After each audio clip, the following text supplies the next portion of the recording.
Coucou les créatifs, j'espère que vous allez bien.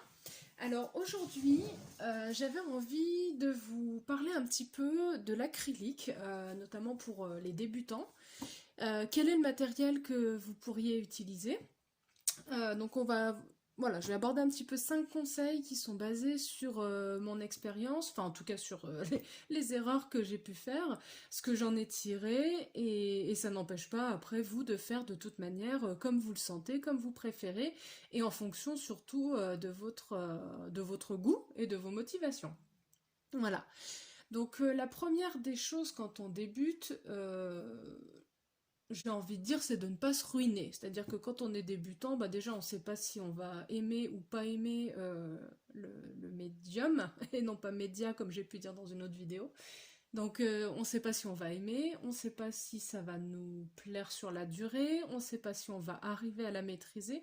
Donc c'est vrai qu'au départ, moi j'avais commencé, alors j'en ai pas à vous montrer parce que je les ai jetés, mais j'ai commencé parce qu'on m'avait offert des boîtes en bois avec des petits tubes vraiment pas grands. Je crois que je dois en avoir un par là. Attendez, je vais vous chercher ça.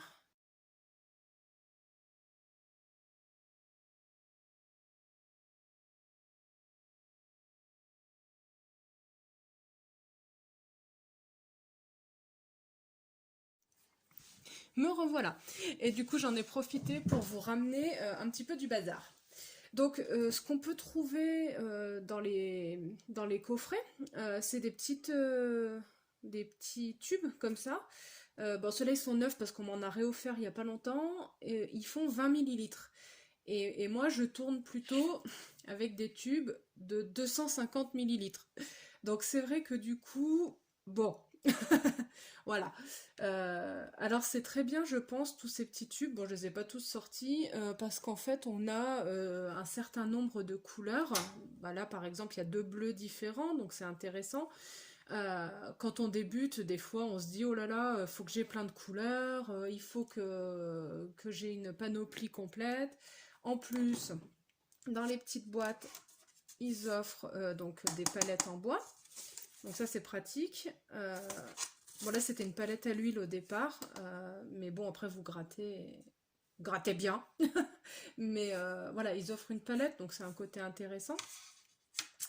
Et, euh, et c'est vrai que du coup ces petites boîtes ont un bon rapport qualité-prix, enfin qualité-prix, quantité-prix. Parce que du coup, vous vous trouvez avec une dizaine ou une quinzaine de tubes. Des fois, ils adjoignent quelques pinceaux. Et c'est vrai que du coup, c'est vraiment intéressant pour débuter. On a l'impression qu'on peut faire plein de choses. Et c'est vrai que c'est pas mal. Donc, les petites boîtes, je les conseille. Ça motive dans le sens où, au départ, on se retrouve avec un certain nombre de couleurs, un certain nombre de matériels. Et je trouve que c'est beaucoup plus motivant. Voilà, et ça amène un peu d'engouement, un peu de plaisir. Donc j'avais bien aimé et moi ça m'avait bien motivé. Avec du recul, je me dis que finalement ces tubes, bah, je les avais passés, ceux que j'avais au départ, je les ai passés très vite parce que bah, c'est des toutes petites quantités et moi j'aime bien faire quand même des grands, des grands formats. Mais en tout cas pour commencer à apprendre à mélanger les couleurs, à voir ce que ça donne, je pense qu'effectivement débuter avec une boîte complète, enfin complète, avec un certain nombre de couleurs dedans, une palette, éventuellement quelques pinceaux, ça peut être intéressant. Voilà. Néanmoins, pour ceux qui veulent faire encore plus simple et moins cher, vous pouvez, et c'est ce que j'ai fait après pendant de nombreuses années, c'est-à-dire vous fournir. Alors, j'avais préparé là. Donc là, j'ai une toile, c'est du coton. Ah, ça, le coton est moins cher que le lin, parce que la qualité, bien entendu, n'est pas la même. Mais du coup, je me suis fournie pendant très longtemps chez La Foire Fouille. Et je continue à me fournir chez La Foire Fouille pour toutes les expériences que je veux faire. Bah là, j'en ai une. Là, voilà, là, je voulais essayer de faire du fluide. Donc, bah, je me suis entraînée sur les toiles de la foire fouille, et honnêtement, ça doit être 2 euros la toile, et pour faire des choses que je sais que c'est vraiment de l'entraînement, de la découverte et du plaisir, moi je conseille vraiment de prendre du matériel bas de gamme, en tout cas dans un premier temps, et pour les expériences, parce que moi ça me frustre moins. Il y a eu un moment où j'avais acheté des belles toiles, des beaux pinceaux, des choses vraiment de qualité, et du coup j'osais pas peindre parce que je me disais oh là là mais faut que je fasse quelque chose de joli, alors qu'en fait le but c'est pas ça, le but c'est que déjà on progresse en pratiquant, et si déjà je me mets une barrière de la pratique parce que j'ai peur d'user le matériel, bah du coup c'est contre-productif. Donc j'achète du matériel de meilleure qualité uniquement quand c'est des commandes que j'ai, des tableaux que je veux faire pour quelqu'un, parce que un tableau que j'ai réalisé en très grand format, donc 1 mètre sur 1 mètre, je l'avais pris sur une toile de chez La Foire Fouille. Elle m'avait effectivement pas coûté cher, sauf qu'en fait, la personne qui me l'a acheté a des enfants, et en fait, un de ses enfants s'est appuyé sur le tableau, et ça a fait une ouverture comme ça dans la toile. Donc je suis allée essayer d'y réparer, mais je pense que ce serait pas arrivé avec une toile de meilleure qualité. Elles sont quand même plus solides. Déjà le lin est plus solide que le coton à la base, et là ça se sent, hein. Effectivement, bon, faut pas trop chercher. Ça va bien, hein, c'est pas du papier non plus, hein. Mais voilà, ça reste des toiles. Si vous voulez commencer à commercialiser vos tableaux, effectivement, il faudra changer de gamme. Là, on voit que c'est assez souple, puis ça fait très sec. Je sais pas comment dire. Effectivement, ça donne l'impression que ça peut facilement se déchirer. Mais pour débuter, pour s'entraîner, pour faire des choses, je trouve ça génial. Donc ça, c'est au niveau des toiles. Et du coup, au niveau des peintures, et ben de la même manière, moi j'ai pris beaucoup de peintures chez... bah, c'est les seules que j'ai là. Chez La Foire Fouille, pareil, pour pouvoir faire un petit peu des mélanges, pour pouvoir faire un peu des expériences sans que ça me coûte non plus trop cher, parce que c'était des expérimentations.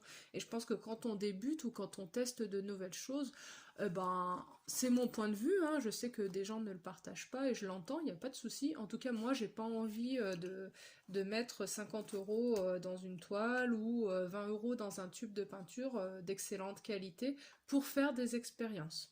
Je précise. Voilà.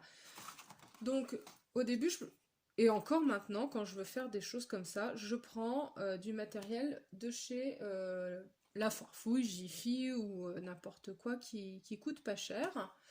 Au moins, j'ai pas de regrets. Ensuite, pour le matériel, les outils, eh ben, j'ai pris tout ce que j'avais vers chez moi. Chez moi. Donc, comme je fais souvent des travaux, j'ai pris la spatule pour enduire le plâtre. J'ai pris une vieille brosse à dents. J'ai pris un pinceau pour peindre les murs. J'ai pris... alors là, ça pour le coup, c'est vraiment du matériel de dessin, mais on en trouve aussi pour peindre les plinthes. Voilà, un petit rouleau en mousse que j'ai pas payé cher et ça se voit parce que du coup il est tout bousillé. La qualité, le manque de qualité se paie, mais ça en fait je l'utilise juste pour faire mes contours, je sais pas si vous allez voir, mes contours comme ça donne un peu une impression que c'est encadré, donc j'utilise juste pour ça, donc j'avoue que j'en ai pas racheté. Tant qu'il reste de la mousse, il y a de l'espoir. Et sinon, vous avez des choses. Faudrait que j'en trouve. Mais on peut trouver des lots de pinceaux, et c'est ce que j'avais fait au début, qui coûtent vraiment pas cher. Alors, je vais vous montrer vite fait. Ça commence à être le bordel, hein. Où qui sont? Oui, bah voilà. Bah, par exemple, ceux-là, que j'utilise très souvent. Et c'est des quoi? Oui, c'est ceux-là qu'on voit plus. Mais c'est des Lefranc-Bourgeois, je crois. Et en tout cas, ils étaient vendus par 5 ou 6. Et puis pareil, à un prix très intéressant. Donc ça, je conseille les lots de pinceaux. Surtout qu'on peut se retrouver avec plusieurs tailles. Ce qui est bien, c'est d'avoir aussi plusieurs tailles, mais plusieurs formes. Voilà, donc là, dans ce lot-là, bon, on voit, c'est le même pinceau, enfin la même présentation. Donc là, il y avait plusieurs tailles, donc il y avait des ronds, il y avait des embouts plats, un peu plus gros, un peu plus souples aussi. Voilà, donc il y en a des plus durs, des plus souples.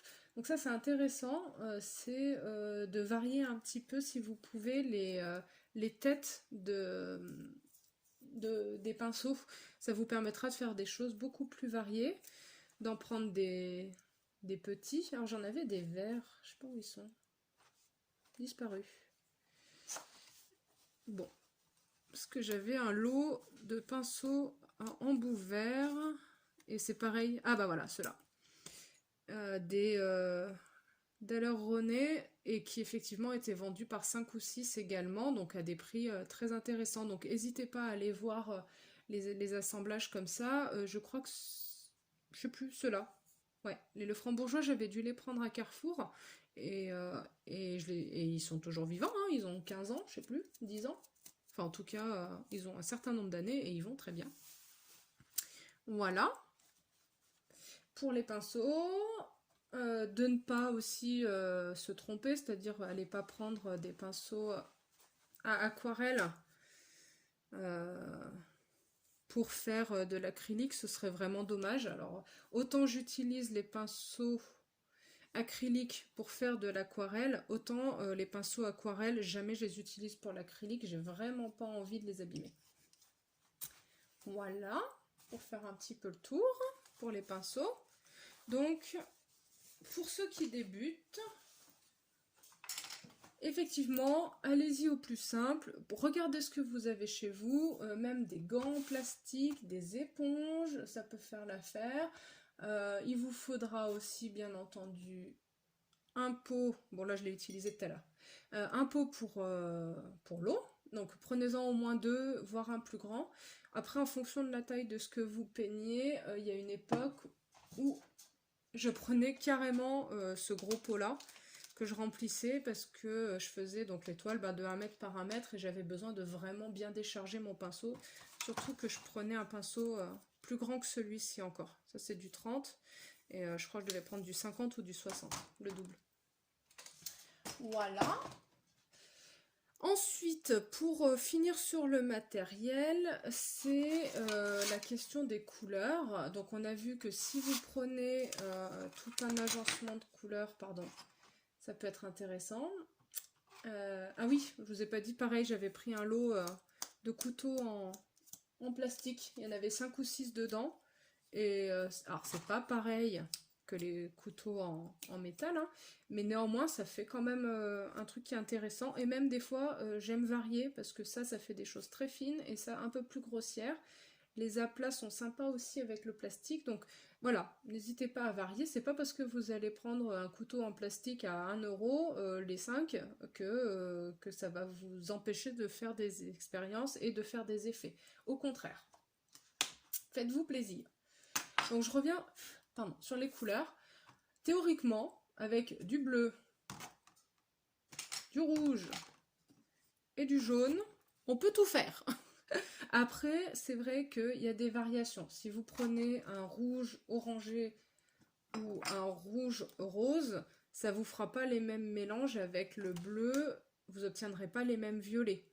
Donc d'un côté vous aurez un violet un peu plus orangé et d'un côté vous aurez un violet un peu plus froid, un peu plus bleuté entre guillemets, un peu plus violacé, façon de parler.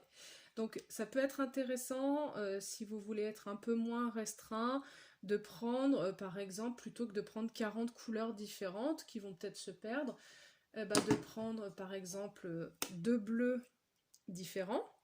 J'ai aussi des bleus turquoise, enfin j'ai pas mal de bleus différents. Des rouges différents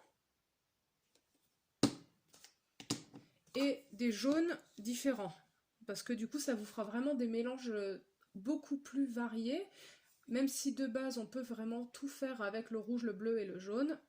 N'hésitez pas à prendre des nuances de rouge, des nuances de jaune et des nuances de bleu pour varier. Et bien entendu le blanc, parce que ça fait quand même des couleurs très foncées, pour faire un peu plus pastel. Oups. Et du noir. Il y a deux choses à savoir, mais on en reviendra sur une autre vidéo pour les couleurs. Plus vous mélangez les couleurs, plus elles seront ternes. Donc c'est vrai que c'est intéressant d'avoir des couleurs les plus pures possibles. Je vous ferai sûrement aussi une vidéo sur les petites étiquettes. Voilà pour les couleurs. Et enfin, pour le... donc on a vu qu'il y avait des palettes en bois. Une bonne vieille assiette en plastique fait tout à fait l'affaire. Alors c'est vrai qu'au bout d'un moment, on s'y retrouve plus trop. Mais quand vous êtes en train de peindre, vous savez ce que vous venez de poser. Genre là j'ai mis du noir, d'ailleurs je vais pas le toucher.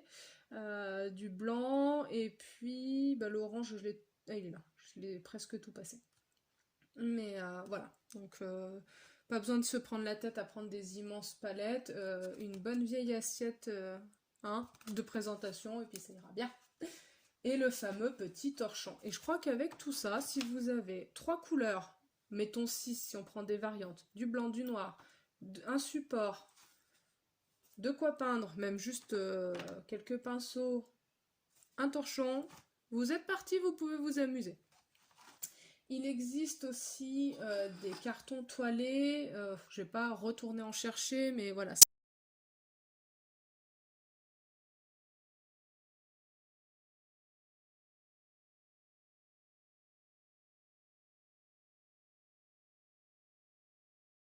Ça peut être aussi un intermédiaire pour ceux qui veulent des toiles de meilleure qualité. Il y a des cartons toilés qui coûtent moins cher que les toiles, donc ça fait comme un carton fin avec une toile recouverte, c'est pratique pour le rangement. Ce que je vais faire le lien d'ailleurs, c'est de garder en deuxième point quand on débute. On peut vite se désespérer, on peut vite avoir l'impression qu'on n'évolue pas. Donc surtout, moi j'ai envie de dire, c'est au début de bien garder ce que vous créez et de les dater. Parce qu'en fait, vous voyez l'évolution. Bon là c'est sur un très court temps, mais j'ai gardé un peu des choses que j'ai faites récemment. Et donc c'est hyper important parce que quand je les reverrai plus tard, déjà ça me donne des idées de choses à faire.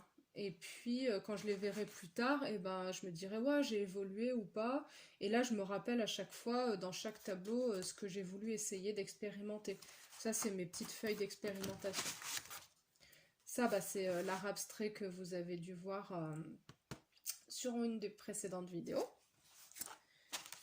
Et là je suis en train de me mettre donc à un portrait animalier, donc j'avais jamais fait à l'acrylique. Donc voilà. Ça va faire le lien avec le troisième point, c'est de prendre du matériel qui est adapté à votre travail.